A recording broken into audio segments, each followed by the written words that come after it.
Grabe ang layo talaga. Hindi lang talaga importante itong ginawa ko. Hindi ako pumunta dito. Grabe guys, nakakapagod. Ang init pa, Osi. Ang init pa talaga. Sobrang layo. Grabe.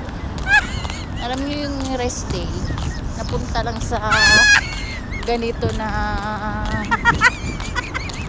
ay, hindi lang talaga guys importante. No? Hindi ako pupunta dito. Grabe, sobrang init. Hindi na yung nilalakaran ko.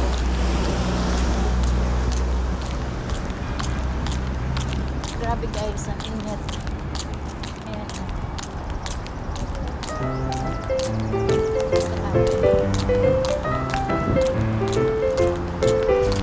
Ayan guys, sige, samahan nyo ako hanggang makarating sa metro station. Metro talaga, grabe. Lalakot tayo. Init! Hagard na guys, Inday.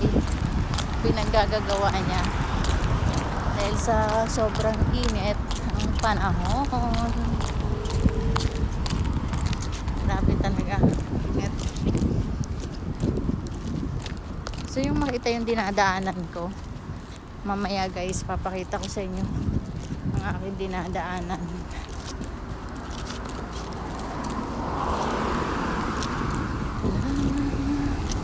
Grabe. Buhangin talaga ang dinadaanan ko. Dali lang.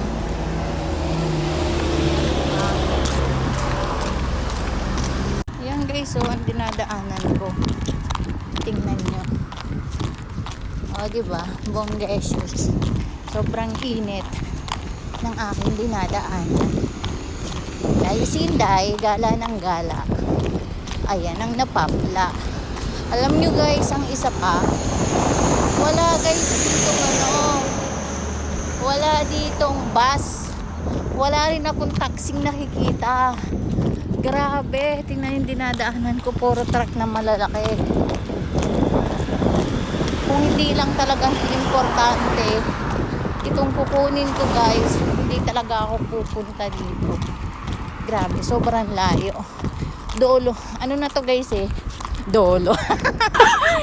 Dulo na ng metro station, Rasadilla. O diba, bonggang gala ni Inday. Na, ay nako guys. Imbis na ipahinga ko na lang sana.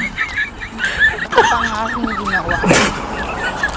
Alam niyo ba, umuwi ako kagabi is 2 AM na. Natulog ako.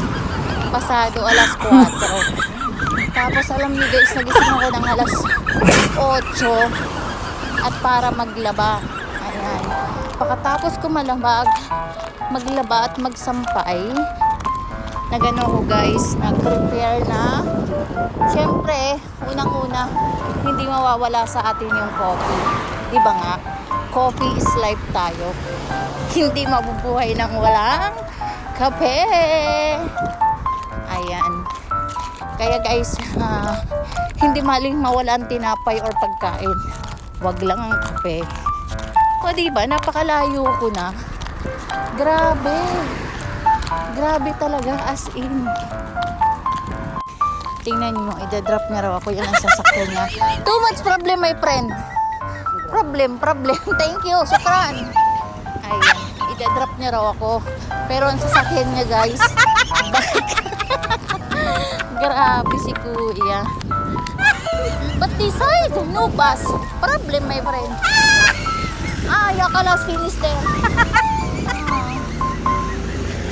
Ayan, may bus pala guys. Kaso malapit na ako. Ayan. Ay. Maritis pa ako. Ayan guys, sa wakas nakarating na po tayo. Ayan, karating na tayo dito guys. Hintay na lang ako ng bus. Sa loob ng 1 oras. Oh my God, Mama Mia. Very big problem.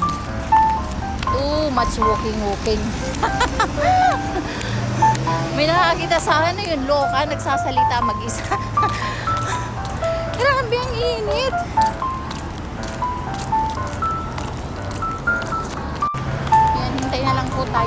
oras. At malapit na ang ating kailangan bilisan ng lakad. O, diba? Kung kasi intay. Ang init. Ang init talaga. Ayan. Pasensya na kayo guys, ang likot ng aking camera. Ayan guys, Bicolanang OFW. Palike and share naman po ng ating live, mga madam. Ayan, thank you for watching. Bye. See you later. See you again guys. Bye. Thank you. God bless.